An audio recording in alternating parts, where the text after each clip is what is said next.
कभी आपने चक्की देखी? अनाज पीसती, उसे उस योग्य बनाती है कि हम उसे खा पाए, जीवित रह पाए। और यदि आप ध्यान से देखें तो चक्की का नीचे वाला पार्ट वो कभी नहीं घूमता, केवल ऊपर वाला पार्ट घूमता है, और तभी वो अन्न पिस पाती है, और तभी रोटी अस्तित्व में आती। किंतु सोचिए, यदि चक्की के दोनों पार्ट घूमने लगे तो क्या होगा? वो अन्न पिसने के स्थान पर एक दूसरे को पिसकर स्वयं का अस्तित्व ही समाप्त करती है। इसलिए जीवन में कोई भी कार्य जब मन और मस्तिष्क को मिलाकर किया जाए तभी वो सिद्ध होता है। किंतु जब बात भक्ति की हो तो मस्तिष्क के तर्क का मौन रहना आवश्यक है, और जब पाठ कर्म और न्याय का तब भावों के पाठ का मौन रहना आवश्यक है। तो मन और मस्तिष्क के इस सम्मिलन में सावधानी रखें, मिलकर अवश्य चलें, किंतु एक दूसरे के कार्य में बाधा न बने। राधे राधे। मैं एक ऐसा शब्द जिसके कई सारे अर्थ, वास्तविक अर्थ है अहम। यदि आप बात करोगे सृष्टि के निर्माण की तो ये मैं ब्रह्मदेव बनकर सृष्टि का निर्माण करेगा। यदि आप बात करोगे प्रलय की तो ये मैं महादेव बनकर विनाश करेगा। ये मैं सद्भाव है, किंतु केवल तब तक जब तक आप इसे सबके साथ बांटो। किंतु हम मनुष्य कई बार इसका अर्थ समझ नहीं पाते। इस अहम को सीमित कर देते हैं केवल एक व्यक्ति तक, केवल स्वयं, और तब जागता है अहंकार। इसमें आकार होता है केवल मैं का, हम का नहीं। और अकेला व्यक्ति न उत्पत्ति कर सकता है न कर सकता है सृजन। अब देखिए, वर्षा की एक बूंद, उसका भी अस्तित्व होता है, किंतु वो धरा पर गिरते ही समाप्त हो जाती है। किंतु जब बूंदें मिलकर गिरती है तब होती है वर्षा, और तब बनती है धारा। राधे राधे। बताइए क्या दिख रहा है आपको? मेरे हाथों में रखा ये श्वेत वस्त्र, या इस वस्त्र पे लगा ये काला धब्बा? अब सच कहोगे तो आपकी दृष्टि सर्वप्रथम इस काले धब्बे पर ही गई हो। उचित है, ऐसा ही तो होता है। बहुत कम लोग होते हैं जो सोचते हैं कि व्यक्ति ने बड़े परिश्रम से इस वस्त्र को धोया हो, इसे सुखाया हो। अधिकतर लोगों की दृष्टि जाती है उस धब्बे पर, सोचते हैं कि ये कैसे लगा। कुछ इसी प्रकार होता है हमारा व्यक्तित्व। हमारे शुभ कर्मों पर हमारा एक बुरा कर्म हावी हो जाता है। अब सोचिए, यदि मैं बात करूं चंद्रमा की, तो चंद्रमा की श्वेत चांदनी वो देखने से पूर्व लोग उसका कलंक देख लेते हैं, उस चंद्रमा पर लगे काले धब्बे देख लेते हैं। इसलिए विशेषकर शुभ सोच रखने वालों और उपकारी कार्य करने वालों से मैं कहना चाहूंगा, सावधान रहिए, क्योंकि आपका एक बुरा कर्म सदा के लिए उदाहरण बन जाएगा। राधे राधे। सफलता। यदि आपको जीवन में सफलता प्राप्त करनी है तो 100 लोग मिल जाएंगे आपको, जो 100 तरीके बताएंगे आपको सफलता प्राप्त करने के। घंटों तक परिश्रम, प्रयास, सहयोग, निश्चय, इन विषयों पर भाषण देते रहेंगे। 100 तरीके के उदाहरण आपके सामने प्रस्तुत करेंगे। किंतु मेरा मानना ये कि क्यों ना हम उन बातों पर चर्चा करें जो व्यक्ति को असफल बनाती। केवल 2 बातें असफलता निश्चित करती। केवल 2 तरीके के लोग अधिकतर असफल होते। पहले वो जो सोचते बहुत हैं, करते कुछ नहीं, और दूसरे वो जो बहुत कुछ करते जाते हैं किंतु बिना कुछ सोचे समझे। सोच और कर्म, इनके मध्य में सामंजस्य अत्यंत आवश्यक है। यदि ये रखोगे तो जीवन में कभी असफल नहीं हो। राधे राधे।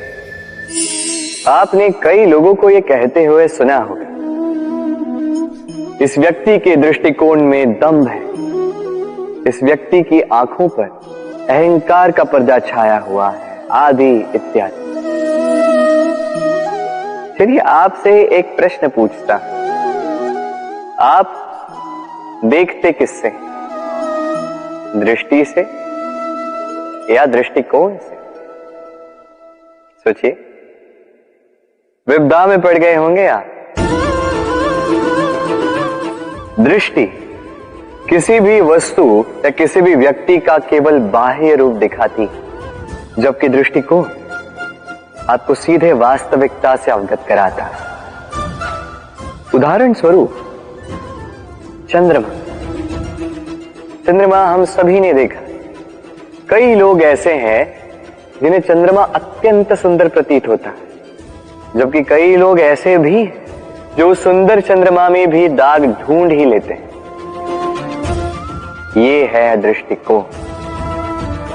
यदि अपने दृष्टिकोण में प्रेम रखोगे, आदर रखोगे, संभ्रम रखोगे, तो बदले में आपको भी प्रेम और सम्मान अवश्य मिलेगा। अब देखिए, ईश्वर की मूर्ति को धुल कर निकला पानी चरणामृत कहलाता। कारण है दृष्टिकोण। अब पत्थर को भगवान समझकर नमन करोगे, क्या भगवान को पत्थर समझकर ठुकरा दोगे? चयन आपका है, किंतु ये चयन निर्भर करता है आपके दृष्टिकोण पर। तो अपना दृष्टिकोण शुभ रखें, अपने दृष्टिकोण में प्रेम रखें और आनंद से कहें राधे। बड़े बड़े महलों के, बड़ी बड़ी इमारतों के शिखर कितने सुंदर होते हैं, किंतु क्या कभी आपने इस बात पे ध्यान दिया है कि इन सुंदर शिखरों पर पहुंचने के लिए आपको धरती पर पांव रखना ही पड़ता। इन सुंदर शिखरों पर पहुंचकर चमकने के लिए आपको एक सशक्त आधार की आवश्यकता होती ही है। यदि आप बिना किसी सशक्त आधार के, बिना इस धरती के आधार के केवल ऊंचाई की ओर अग्रसर होते जाओगे तो सदा असफल रहोगे। इसलिए अपने स्वप्न को पाने की इस यात्रा में अपना आधार उसे ना खोएं, अपने आधार से मत भटकिएगा, क्योंकि यदि ऐसा हुआ तो आप अपने स्वप्न तो पा ही नहीं सकेंगे, साथ ही अपना आधार भी खो देंगे। राधे राधे। तो संतान ये करके भी दिखा सकती है। अब आप अपने प्रेम से अपनों को ही दुर्बल बनाते हैं या उन्हें सबल बनाते हैं, निर्णय आपका। आइए और मेरे साथ प्रेम से कहिएगा राधे राधे। लोग कहते हैं प्रेम में बहुत शक्ति होती है, और यह सत्य भी है। प्रेम में इतनी शक्ति होती है कि शत्रुता के बड़े से बड़े स्तंभ को वो यूं गिरा सकती है। किंतु आपने देखा होगा, जो अधिक शक्तिमान व्यक्ति है वो सदैव 2 धारी तलवार की भांति होता है, क्योंकि ये प्रेम यदि व्यवहार में हो, मन में हो, विचारों में हो, तो ये शुभ है और ये सृजन करता है। किंतु प्रेम यदि व्यापार में हो, यदि इस प्रेम का उपयोग अपने स्वार्थ, अपने अहंकार के लिए किया जाए, तो ये संसार का नाश कर सकता है। राधा ने प्रेम का व्यवहार किया साम के लिए, और साम ने उस प्रेम का व्यापार किया अपने अहंकार, अपने स्वार्थ के लिए। अंततः हानि साम की नहीं हुई, प्रेम की हुई। इसलिए इस मन में प्रेम अवश्य रखिएगा, इस व्यवहार में प्रेम अवश्य रखिएगा, किंतु ध्यान भी रखिए कि आपका ये प्रेम इसे कोई व्यापार न बना दे।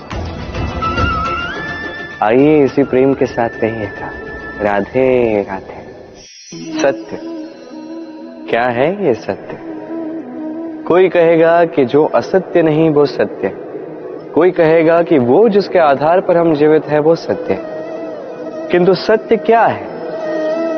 इससे भी अधिक महत्वपूर्ण ये समझना है कि सत्य का उपयोग कैसे किया जाए।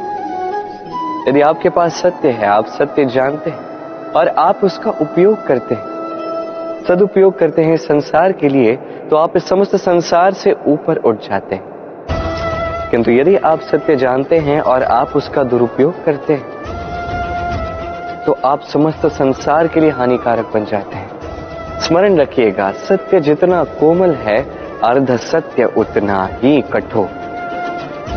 कि अर्ध सत्य समस्त संसार का नाश कर सकता है। इसलिए जीवन में सत्य के विषय में संपूर्ण सत्य जानना सीख जाइएगा, यह अत्यंत आवश्यक है। ये सत्य, इसकी स्वयं ये मांग है कि आप सावधान रहें। तो आइए और मेरे साथ प्रेम से कहिए, राधे राधे। जीवन में सीखना अत्यंत आवश्यक है।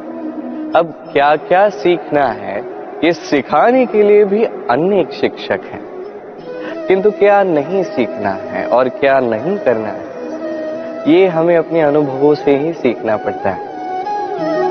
अब इसका अर्थ ये नहीं है, यदि आपको सीखना है कि अग्नि का ताप क्या है, तो आपको अग्नि में ही हाथ डालना होगा। नहीं, किसी और के अनुभव से भी सीख सकते हैं। प्रश्न ये उठता है कि क्या आप सीखना चाहते हो या नहीं। यदि आप ये सोचोगे कि मैं केवल अपने ही अनुभवों से सीखना चाहता हूं, तो जीवन काल छोटा पड़ जाएगा और सब कुछ सीख नहीं पाओगे। इसलिए अपने साथ साथ बड़ों के अनुभवों से भी सीखना आरंभ कर दीजिए, इस संसार के अनुभवों से भी सीखना आरंभ कर दीजिए। और ये निश्चित रूप से सीखना आवश्यक है कि कब क्या नहीं करना है, कहां विराम लेना है और कहां नहीं लेना है। तो आइए और मेरे साथ प्रेम से कहिए, राधे राधे। मनुष्य बड़ा ही विचित्र प्राणी है। योजनाएं बनाता है, षड्यंत्र करता है, प्रयास करता है, किसी को पराजित करने का प्रयास करता है, सर्प को रस्सी समझकर हाथ में थामने का प्रयास करता है। किंतु एक बात समझ ही नहीं पाता, समय का ये सर्प ये हाथ में थमता ही नहीं, और जो किया है वो पुनः लौट के आएगा आप ही के समक्ष। देखिए, इससे कोई अंतर नहीं पड़ता कि आप कुम्हार के पुत्र हो या कृष्ण के पुत्र हो। यदि आप अनुचित कर्म करोगे तो आपके साथ भी अनुचित ही होगा, अशुभ कर्म करोगे आपके साथ अशुभ ही होगा। कुरुवंश अत्यंत महान वंश था। कुरुवंश क्या हुआ उसके साथ? पूरा का पूरा वंश बह गया। कारण उनका मंतव्य अशुभ था।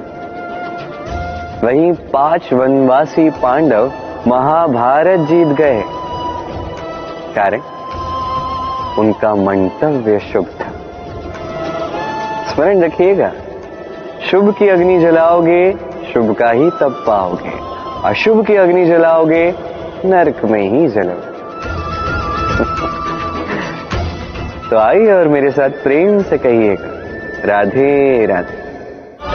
इस संसार में पत्नी होना, पति होना फिर भी सरल है, किंतु यदि समझ पाओ तो प्रेमी होना अत्यंत कठिन है। पति पत्नी सोचते हैं कि संसार में 7 फेरे ले लिए हैं, अर्थात 7 जन्मों का उनका साथ रहेगा, किंतु ऐसा नहीं। जब तक प्रेम ना हो ये संभव है ही नहीं। हमारा ये प्रेम वो प्रेम है राधा जो इस संसार का आधार है। इसे नाम देना उचित है ही नहीं। पंच महाभूत, जीवन की रचना में इनका बहुत बड़ा योगदान है। क्या है ये पंच महाभूत? जल, वायु, अग्नि, धरती और आकाश। अब केवल जीवन की रचना में इनका योगदान नहीं है, शरीर की रचना में इनका योगदान नहीं है, अपितु ये हमारे जीवन के सबसे बड़े शिक्षक भी। अब आप अचंभित हो जाएंगे कि कदाचित उस दृष्टिकोण से आपने कभी देखा ही नहीं। मैं आज आपको समझाऊंगा। इनमें से सबसे बड़ा तत्व जल, ये हमें क्या सिखाता है? जल, इसका नाम ही जल है, परंतु ये कभी हमें जलाती नहीं, ये कभी हमें जलन नहीं देती। ये क्या करती है? हमारी प्यास बुझाती, हमें शीतलता देती, जीवन देती। इससे हमें क्या सीख प्राप्त होती कि आपका उद्भव चाहे जहां से भी हो, आपका जन्म कहीं का भी हो, आपके कर्म ये श्रेष्ठ होने चाहिए।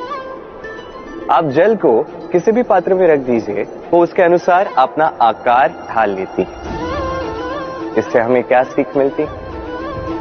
इससे हम ये सीखते हैं कि हर परिस्थिति में हमें ढल लेना चाहिए, स्वयं को ढाल लेना चाहिए। जिस भी देश में हम हो, जिस स्थान पर हम हो, जिस भाव में हम हो, जिस व्यक्ति के साथ हम हो, हमें सुख के साथ जीवन व्यतीत करना चाहिए। देखिए कितनी बड़ी शिक्षा दी हमें जल ने, जो कभी हम देख ही नहीं पाए। स्वयं को जल की भांति बना दी, सुख की धारा में स्वच्छंद होकर बहेंगे आप। स्वयं के आकार को तोड़ दीजिए, स्वयं की सीमाओं को तोड़ दीजिए। आप एक दिन महानता अवश्य उपलब्ध करेंगे। तो आइए और मेरे साथ प्रेम से कहिएगा, राधे राधे। जीवन के 5 महातत्वों में से दूसरा तत्व है धरती, भूमि, धरा, धारण करने वाली, जो हम सभी को धारण करती है, अच्छा हो या बुरा, अपने कर्तव्य का पालन करती है। और यही सीख है हमारे लिए। हमें भी हमारे सारे कर्तव्यों का पालन करना चाहिए, चाहे वो हमारे प्रति हो, हमारे परिवार के प्रति हो, समाज के प्रति हो या ईश्वर के प्रति। ये सीख हमें धरती देती है। ये पैरों से पिसती है और बदले में हमें वनस्पति देती है। आगे चलने के लिए हम इस धरती को पीछे ढकेलते हैं अपने पांव से।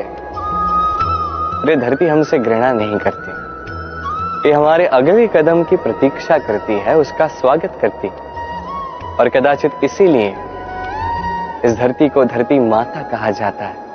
और ये पदवी, ये स्थान, ये सम्मान, ये प्रेम, इसके आकार के कारण या भार के कारण इसे नहीं मिला है, इसे मिला है इसके संस्कार के कारण।